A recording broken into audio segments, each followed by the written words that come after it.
This is Cast of Wonders, the fiction podcast for young adults featuring stories of the fantastic. Welcome. Today we present Darren Ramsey's story, Open 28 Hours. Darren is currently a technical editor for a large engineering concern in Washington State. When not translating obscure engineerese into no less obscure business English, he spends time at home with his wife, 3 out of 4 sons, and 6 cats, which he will tell you is 4 cats too many. This is his first published story. You can find more of his stories in print and audio at darrenramsey.com. Your narrator today is the talented Mr. Rishley. What? Oh! Sorry, my mistake. It's the talented Mr. Rish Outfield, who co-edits the Dune Steve audio fiction magazine with Big Anklevich. You can find the Dune Steve over at dunesteve.com, where you can hear quality audio productions of genre fiction and listen to Rish and Big discuss, well, just about everything. Check the show notes for details. And now, we've a tale to tell.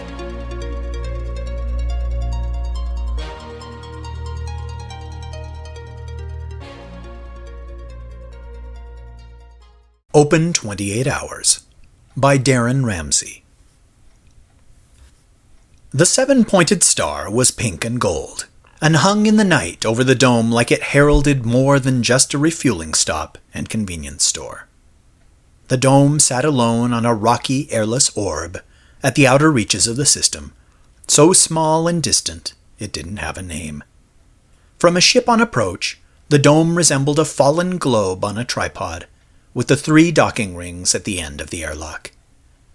Tan was restocking Queen Suga's sodium sulfate bars and thinking, 13 more hours, 13 more hours. The airlock chimed, then lensed open with a whine and hiss, and a Miradolina slid from it. She was young. None of the 7 brood polyps behind her ears had hatched, and the shell on her back only spiraled 3 times. Probably on her first holiday without a chaperone. "Greetings, daughter of the sea," Tan called out. "Welcome." She glanced in his direction, waved her ears gently, and slid down the aisle of cold drinks. Tan was relieved to see that she trailed a slick salvager. Miradoline trails did a number on the mop. He set the box of sulfur candies down and heaved to his feet, tucking his sandy hair behind his ears as he walked to the Galacticard Omni-Denominator register. As he stepped behind the counter, the airlock chimed again. A meter-tall mass of scarlet centipedes half-writhed, half-rolled into the store, stopping at the counter, where several of them raised their heads to click at him. Tan glanced down at the Galacticard's translator screen, then back up and said, "Gentlemen, you honor me by advancing the hive here at Snacky Star. You'll find the Ecdysium down this hall on my right, after the relief stations for males, females, and drones." He didn't relish cleaning up the shell remains later, and it took days to get the smell out. He shrugged. At least the hive tipped well. The Miradolina slid up to the counter and extruded her selections. "Ah, excellent!" Tan tapped buttons on the Omni-Denominator. 1 large green leaf tea, 2 Fido bars, and a tin of krill mints. 14 4/7, please. 3 cubes fell onto the counter. Tan swept them into the Omni-Denominator, which spat out 3 flat squares. She absorbed her change, burbled a brief melody, and slid out. 10 more hours. 10 more hours. 10 more hours. Tan was through restocking and was feeding the products in the live snacks aisle when he realized the hive was still in the Ecdysium. Usually Ecdysis, shedding the old shells, only needed a couple of hours. What could be taking them so long? He was on his way to knocking discreetly on the door when the airlock chimed twice. He paled as the pair entered. Fierce, unblinking eyes over serrated beaks swept the store. They had to angle their long, feathered bodies forward to avoid bumping the 3-meter-high ceiling as they walked. Tan ground his teeth at the screeching their talons made on the floor and petitioned all space that they were in a hurry. They had to be in a hurry. They were obviously a new nesting pair on their first flight holiday.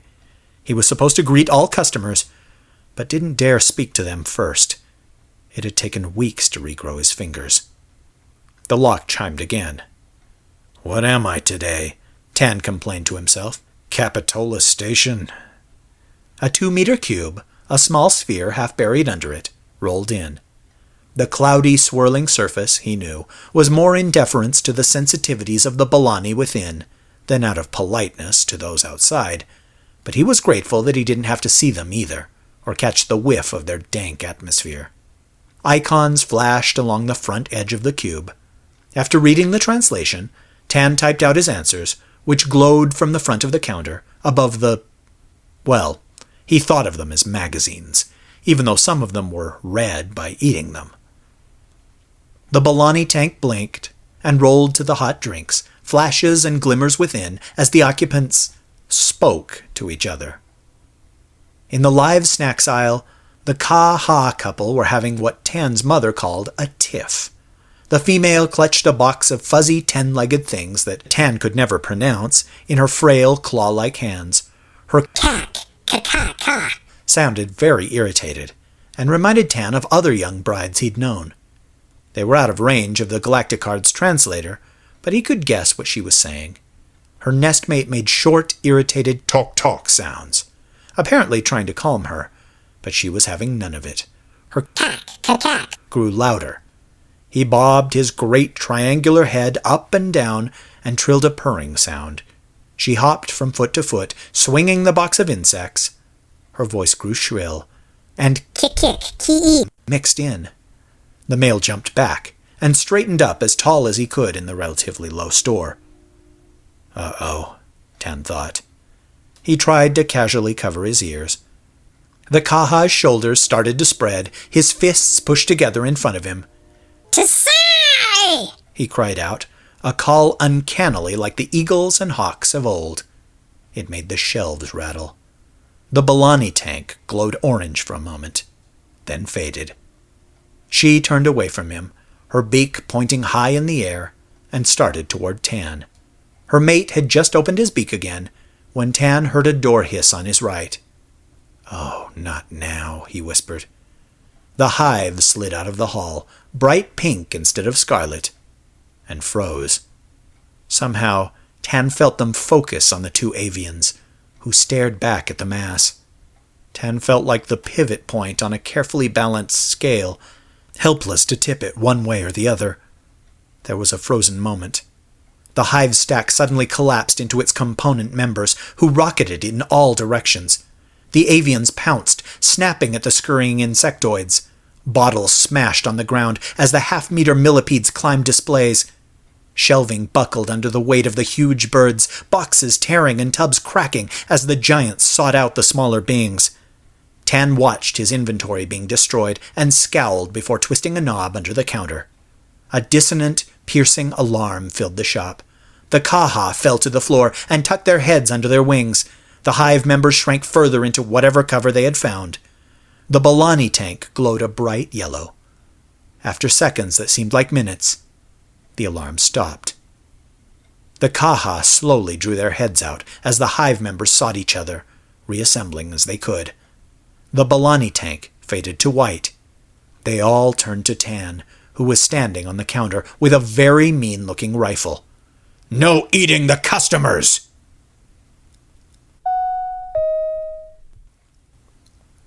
One more hour. 1 more hour. 1 more hour. Tan stood behind the counter, too tired to do anything else. The reports on the damaged merchandise had been long, but they were just reports. Thankfully, the hive had elected to not press charges, and had tipped him 40% besides. The embarrassed Kaha had given him contact information, grateful that recompensation would be the only penalty. It had been the cleanup and repairs that had done him in. There were parts of the floor where some of the more extreme beverages had eaten away the tile. Some of the shelves weren't level, and he hadn't gotten the aisles even when putting the shelves back in place. But it was close enough. At least there had only been a couple of customers in that time. 1 more hour. 1 more hour. The lock chimed, and he suppressed a groan. A space-suited figure came through the lock and reached for its helmet clasps. Lathe, her dark pageboy cut as ever-present as her wide smile, was inside. "Hey, Tan, how was your shift?" "Am I glad you're here," Tan said with a sigh. "It's been a long week. You won't believe what happened today." He told her about the day's events and had her read the reports. When she was done, she said, "Why don't you log out and take off a little early?" He nodded and went for his spacesuit. Employees had to land behind the dome so they wouldn't take up a docking ring. Lathe was helping him into his suit when she said, "You could look for another job while you're on planet. You know, only work 8 or 9 hours a day, breathe atmosphere, see people." "Are you kidding?" Tan said. "And give up space?" The end.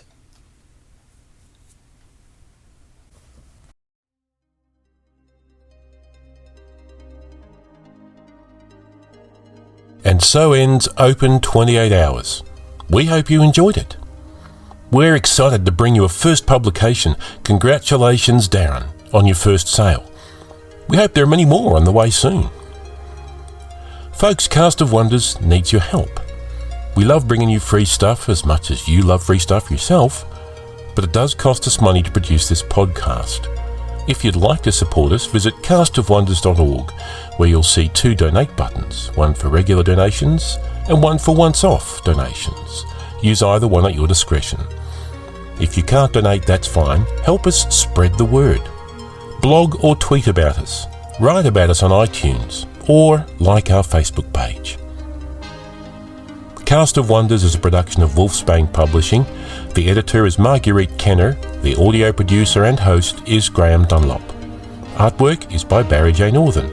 It's released under a Creative Commons Attribution, Non-Commercial, No Derivatives license. Share it but don't change or sell it. Theme is Appeal to Heavens by Alexei Nov from musicalley.com.